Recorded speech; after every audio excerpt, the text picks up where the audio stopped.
Good morning, everyone. Just got back from a trip to far north Queensland and back again. So in the meantime, a couple of accessories for my bike have arrived. What I've done, and I'll explain to you the issues that I've been having. They've got to do with the manuals basically. So what I'll do is I'll just show you first the top box. They call it the sliding rail kit. I have actually fitted this. This was probably the easiest to fit. All you do really is you take off the 4 bolts that come in with the bike, and they provide you with 4 longer bolts. So this whole piece here and this is the new piece that you fit on, and basically you take the new bolts and bolt them on. They give you the order that they go in and then the torque setting. So and just be aware that you need to be able to get your socket in there. My sockets seem to go in with the extension, so that was okay. And as you can see, this thing slides to the sides. I'm not exactly too sure what the science behind that is, because most top boxes, as far as I know from other manufacturers, don't slide. They say this has got to do with stability. To tell you the truth, on my old Explorer, I actually tightened this because it started rattling around and irritating me, so I stuck some washers on to fasten it, and to me it made no difference at all. So I'm not sure what the fuss is about. The one thing that does irritate me is, aside from sliding backwards and forwards, there's a bit of play here. I don't know if you can see that. And also on this side here, I actually tried to tighten that up, but it doesn't want to budge. So it's got to do with, you can't tighten. The only way you can tighten it up is to stick an extra washer with a big hole underneath and then tighten it up, and that should hold it. But I'll give it a go like it is at the moment and see how that works. So over here I've actually got the new top box as well, and I thought it was going to be fairly easy to install, me being naive and the instructions being what they are. So when you get your bike, you get this folder, and in the folder there should be some locks. So 3 locks, one for top box and then pannier. And what I did is, at the dealership, was I actually tried to put the lock on myself, and they actually come like that, with a plastic surround. Here's the plastic surround, and this is the one that I actually tried to fit. The issue is that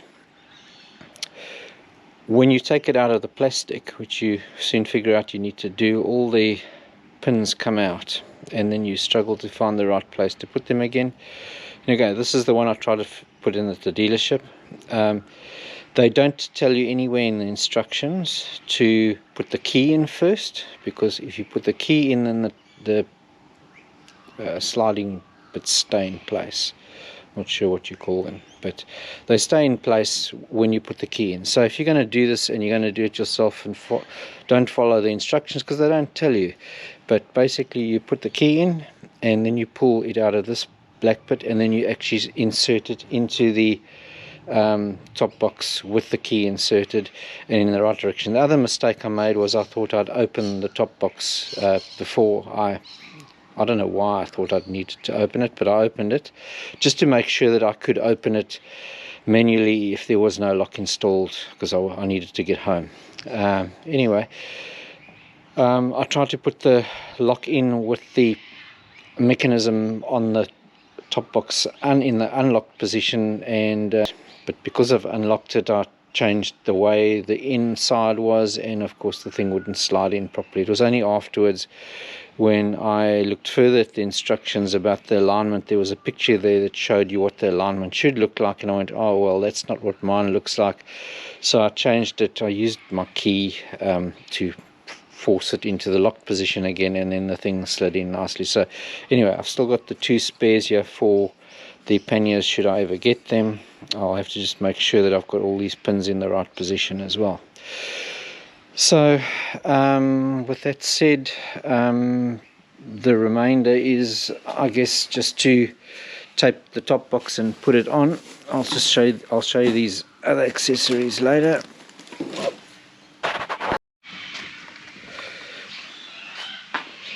Okay, so here we have the top box, and I'm going to take it, and basically it needs to slide on so that those things are lined up, the bottom and the case, and then it should be just a matter of clicking it down, and then it's all locked in place. And then to open it, just pull here, and then you've got it open. Anyway, so mainly this will be for my wife to lean against when we go out for a ride. I've got the accessory backrest pieces here that I'll show you how to put those on later. Yeah, but basically to lock it again, just like that, and then lock, pull the key out. Unfortunately you can't unlock it, you can't open it and take the key out, you've got to lock it again. And then obviously this is like a weather cover that goes on. Yep, and that's basically it. I like the fact that it's got these bars on here so that you can strap things on the outside if you need to. Other than that, it's a good looking box. I'm guessing by the looks of things it's going to look a bit ugly, everything touching it, but have to keep it clean. I also put the tank protector on, and just a tip is don't try and put it on at night, and stick it on the center stand when you're doing it, helps as well. I tried putting it on at night. I even took some cotton and stretched it over the middle to make sure I had the center, and when I got up in the morning to look at it, it was skew. So anyway, it does allow you to, if you make a mistake, I was able to peel it off slightly and recenter it, so it's good now. Okay, so now we have the backrest, whatever you call them. Anyway, so here we have, I'm assuming that's the bottom piece, and yeah, you just got to make sure you center that. So they give you some alcohol wipes in the package, one for each side, and then this will be the top one. Okay, so we're back. So I've got my 3.5mm above that, what they call the rub, but the plastic bit over there. Okay, so that's the top piece on. By the way, I did put my bike on the center stand just to make centering it easier. I've checked measurements both sides, so it looks like it's sitting pretty flush and straight. Okay, so I've just cleaned the bottom piece off as well, so I'll fit the bottom piece now. Right, got the bottom pad fitted now. All looks well aligned, and they say it takes 72 hours to cure properly, but already it's feeling pretty tight. I reckon my wife could lean against that now quite comfortably. Okay, the next thing I'll be showing you is the headlight protector. Let me show you the bits that come with that. Okay, this is the box that the headlight protector comes in. Plastic piece in bubble wrap, and that's it there. The big difference between this one and the one I got for my previous Tiger is that this one apparently can just be removed without any bolts and everything. So they give you these fitting attachments here. Now when I went to look at the instructions for this one, they tell you that you've got to take this piece they call the top mudguard off, and to refer to the service book manual for that. Now of course we don't get a service manual with a Triumph, and you can't buy one either. Apparently it's a subscription service, so great for dealers and repair shops that actually work on these bikes often, but I'm not sure what it is with companies these days, the way they have to make everything a subscription service. What an absolute money making racket. Anyway, I'm going to actually see whether I can do this without taking the beak off, because it looks to me like taking the beak off, I don't know if you can see in there, there's like a slot there, triangular, and that's where these little rubber grommets go in, and yeah, it would be easier to put them in if you took the beak off, but I'm pretty sure if I can reach in front and behind, I can pull the grommet through. It doesn't look like it's anything like a big job. And then these other clips here, I don't know if you can see this part here, there's a screw behind here. I don't know if I can get there. That screw there, you take that out, and that whole piece comes out and then gets replaced with these parts, the little things with the beak on them, and then the top part of the plastic lens protector slots in there, and the bottom piece slots into that grommet there, and then it looks like it's very possible that it's just something that you can slip on and off. You're supposed to only use them for off-road, so I'm not sure. I mean, it might deflect the light if you know, on the road and blind people, so it may not be legal. I don't know what the Australian regulations are, so it might be illegal to use it during the daytime on the road, but again, it might protect your headlight from getting smashed by a stone or something like that, and that happens on any roads, not just off-road. And it looks like if you got a crack, you'd be replacing this whole thing. I'm not sure what they cost, but I can bet you one thing, they're not cheap.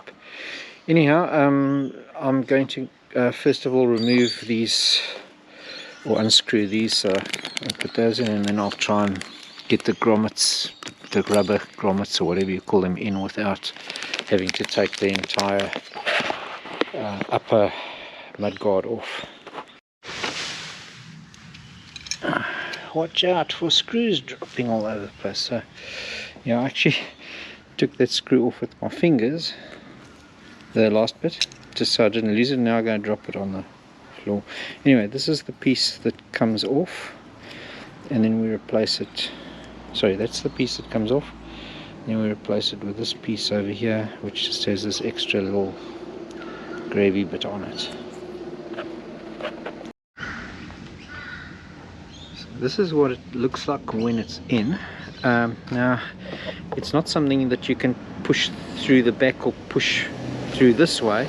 You actually have to, well, you actually stick it in on the side and then slide it over, because this part here, as you can see, wouldn't fit through that gap there. So there's a gap here, stick it through there sideways, slide it over, and then you can slot it in. So that one's in. I'll do the other one now. Okay, so just use your fingernail so that pulls out.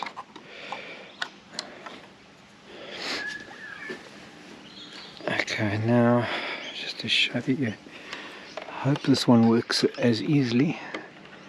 Stick it in the side and slide it over, and then it can slot in.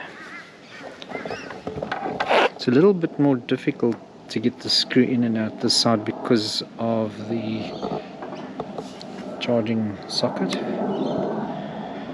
Anyway, I'll screw that in now. Okay, I ended up taking the top mudguard off anyway. It's basically just 3 bolts, one there, one there, one there. Those are the 3 bolts, all the same. It comes right off, so it just bolts onto this piece here. Interesting. I have got no idea what this switch is here. I had a look at these are, I don't know if you can see that underneath there. Anyway, I'll have to look in the manual. I've got no idea what that might be for. Interesting. Anyway, I'll try and fit the grommets now. The rubber is a lot harder than what I thought it was, and that's why I had to take this off. There was no way I was going to push it in with the beak on.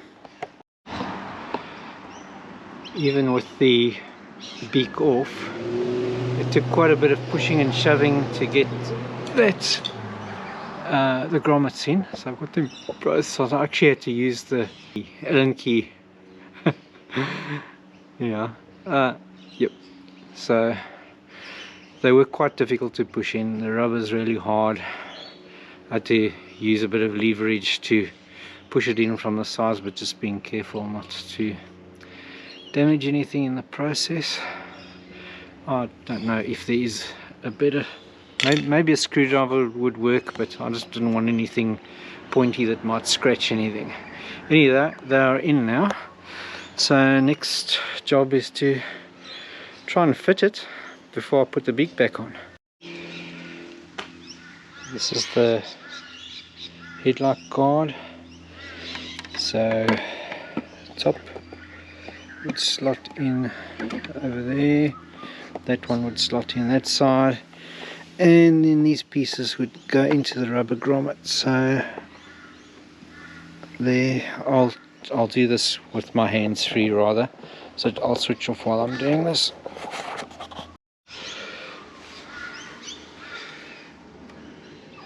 So it's quite a snug fit. It goes in nicely into the rubber grommets, but on the way it had to snap in place at the top here, I'm just a bit concerned that that might not last too long. So I'm going to try riding with it on and see what it does. I guess as long as you don't ride with it on at night, it's not too much of an issue. You've only got the daylight running light going anyway. So yep, that's it. I'll just put the beak back on and then that's all done as far as the accessories are concerned. I'm going to do another video shortly just on all the options there are on the screen and how the toggles work, the menus, what's there, and I'll try my Triumph connectivity again, because I had been having issues with that, and I got an email from, I sent my VIN number to Triumph UK. They sent me an email saying try this, and it's all the stuff I'd tried before, but the last 3 times I rode the bike, which was more than a week ago now, it seemed to connect within, I'd say, about 30 seconds. So hopefully, maybe giving the VIN number did something on that side. I have no idea. Anyway, all I know is it worked the last 3 times. It'll be interesting to see if it just works straight away right now. Anyway, that one coming up.